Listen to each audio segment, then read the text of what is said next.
Selamat datang kembali. Jadi, Anda mengirim kami beberapa potongan ayat dari Al-Quran, dan ada satu tema yang kelihatan jelas banget. Betul. Ada ayat yang terasa begitu to the point, lugas, seperti fondasi. Tapi di sisi lain, ada ayat-ayat yang justru seolah sengaja ngajak kita berhenti dan berpikir, tunggu, ini maksudnya apa ya?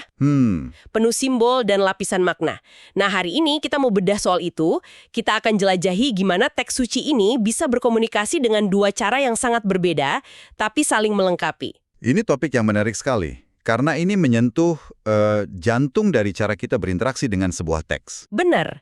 Ini bukan sekedar tentang membaca, tapi tentang membangun dialog.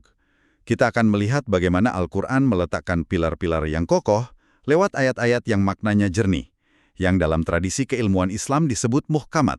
Oke, muhkamat. Sekaligus kita akan menyelami ayat-ayat lain yang seperti lautan dalam, penuh metafora, yang dikenal sebagai mutasyabihat. Keduanya punya fungsi yang sangat penting. Oke, mari kita mulai dari pilar-pilarnya ya. Dari yang kokoh dulu. Beberapa ayat ini rasanya seperti fondasi bangunan. Jelas, kuat, dan jadi pegangan utama. Betul sekali. Contoh paling sempurnanya, tentu saja, surat pembuka, Al-Fatihah. 7 ayat yang diulang setiap hari oleh jutaan orang. Bismillahirrahmanirrahim. Alhamdulillahi rabbil alamin. Ar-Rahmanir-Rahim. Maliki yaumiddin. Iyyaka na'budu wa iyyaka nasta'in. Ihdinas siratal mustaqim. Syiratal ladzina an'amta 'alaihim ghairil maghdubi 'alaihim waladdallin. Strukturnya jernih sekali kan? Jelas banget. Ini adalah percakapan langsung. Tidak ada metafora yang perlu ditafsirkan berlapis-lapis. Alurnya sangat logis, dimulai dengan pujian, pengakuan atas kebesaran Tuhan sebagai Robbil Talamin. Ya. Lalu penegasan sifatnya Ar-Rahmanir-Rahim. Kemudian puncaknya adalah permohonan yang paling esensial. Ihdinas syiratal mustaqim. Tunjukkan kami jalan yang lurus. Sangat spesifik. Sangat spesifik. Jelas apa yang dipuji, siapa yang disembah, dan apa yang diminta. Iya, dan yang menarik ayat-ayat muhkamat ini seringkali bicara soal hubungan kita dengan Tuhan dan bagaimana hubungan itu seharusnya berjalan. Benar. Jadi fondasinya memang soal relasi, bukan sekedar aturan kaku. Contoh lainnya Anda berikan, di awal surat Al-Baqarah juga sangat gamblang. Seolah-olah di halaman pertama kita langsung dikasih tahu siapa saja yang bisa menggunakan kitab ini dengan benar. Alif Lam Mim, Dzalikal kitabu la raiba fihi, hudal lil muttaqin, alladzina yu'minuna bil ghaibi wa yuqimuna as-salata wa mimma razaqnahum yunfiqun, walladzina yu'minuna bima unzila ilaika wa ma unzila min qablik wa bil akhirati hum yuqinun. Ulaika ala hudam mir rabbihim wa ulaika humul muflihun. Persis, setelah pembuka yang misterius itu, yang akan kita bahas sebentar lagi, Iya, itu kita simpan dulu. ayat selanjutnya langsung memberikan semacam, checklist yang konkret. Siapa al-mutakin yang akan dapat petunjuk? Mereka yang percaya pada yang gaib, mendirikan sholat, menginfakkan rezeki, percaya pada kitab-kitab sebelumnya, dan yakin akan hari akhir. Seperti peta jalan ya? Betul sekali. Pesannya lugas, praktis, dan menjadi panduan yang bisa dipegang. Inilah yang disebut Ummul Kitab, atau induk dari kitab suci, ayat-ayat yang jadi rujukan utama. Nah, ini dia kontras yang menarik banget. Kita baru saja bahas ayat-ayat yang seperti peta jalan yang jelas, tapi ayat pertama di surat yang sama, Al-Baqarah, justru dibuka dengan sesuatu yang sama sekali bukan peta.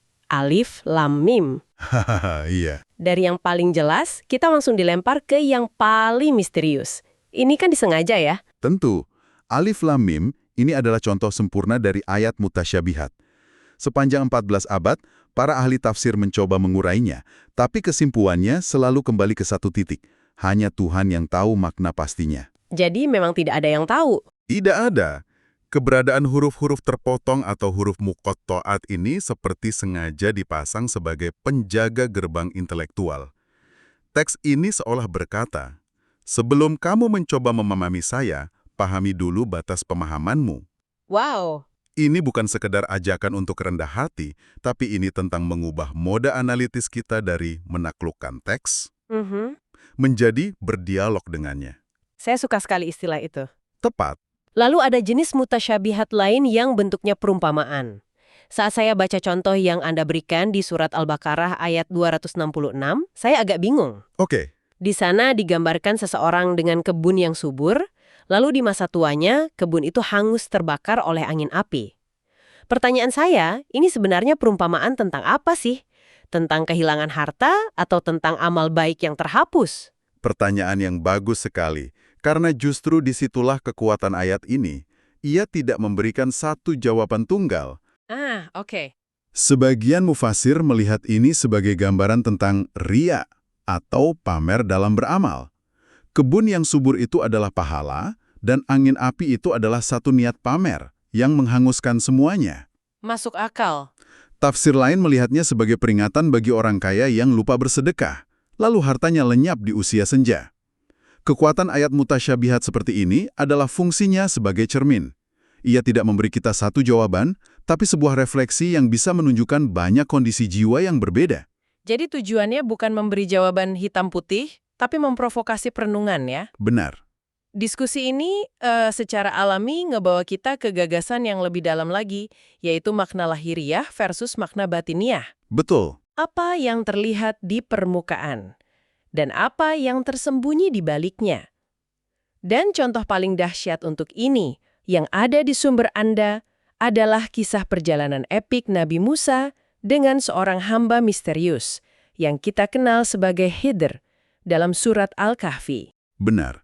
Kisah ini seperti sebuah masterclass untuk memahami bahwa ada logika ilahi yang beroperasi di luar jangkauan nalar kita yang terbatas. Iya. Sam, seorang nabi besar dengan pemahaman hukum yang kokoh, di sini diposisikan sebagai murid.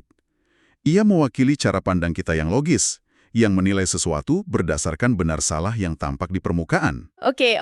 Dan perjalanan ini adalah ujian baginya, dan bagi kita, untuk melihat melampaui itu. Oke, mari kita bedah 3 peristiwa aneh dalam perjalanan mereka.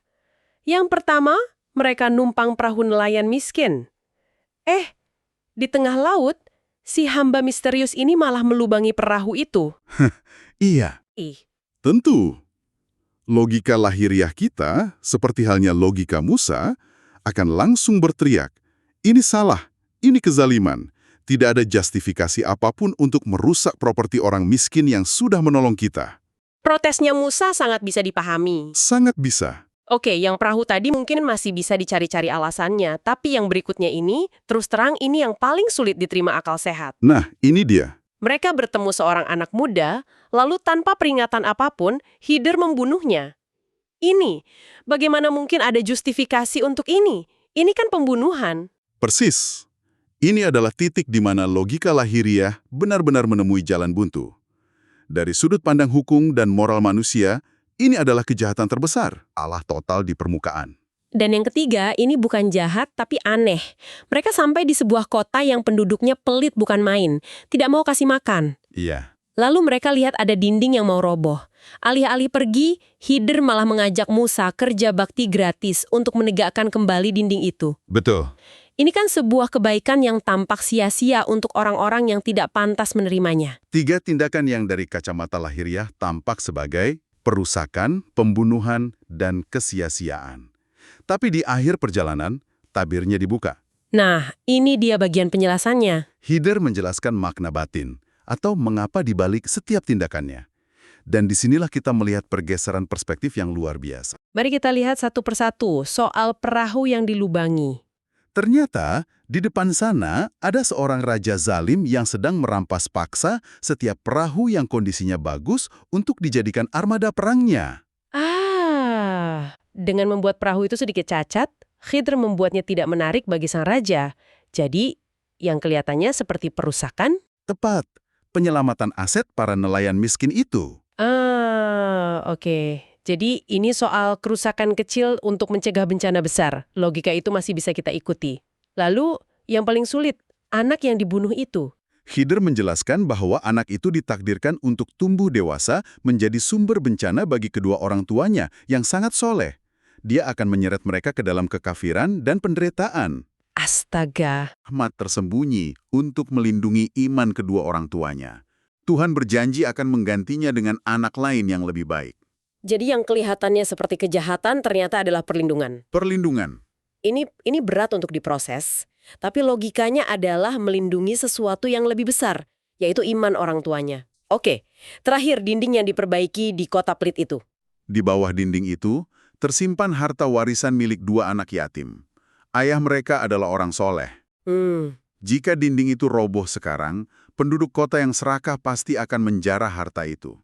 Dengan memperbaikinya, Khid memastikan harta itu tetap aman sampai kedua anak itu dewasa dan cukup kuat untuk mengklaim hak mereka. Jadi, yang kelihatannya sebagai kesia-siaan ternyata adalah tindakan menjaga amanah. Dan keadilan. Luar biasa. Jadi ini semacam latihan mental untuk menunda penghakiman ya. Dalam hidup, kita sering sekali terlalu cepat melabeli suatu kejadian sebagai buruk atau salah hanya karena kita tidak melihat gambaran besarnya. Tepat sekali. Kisah ini seperti memaksa kita untuk selalu bertanya, informasi apa yang belum saya miliki di sini? Persis. Ini seperti saat kita melihat data statistik. Di permukaan, angka pengangguran turun. Kelihatannya berita baik. Tapi makna batinnya bisa jadi karena banyak orang putus asa dan berhenti mencari kerja. Sehingga keluar dari angkatan kerja. Betul. Apa yang tampak di permukaan tidak pernah menceritakan keseluruhan cerita.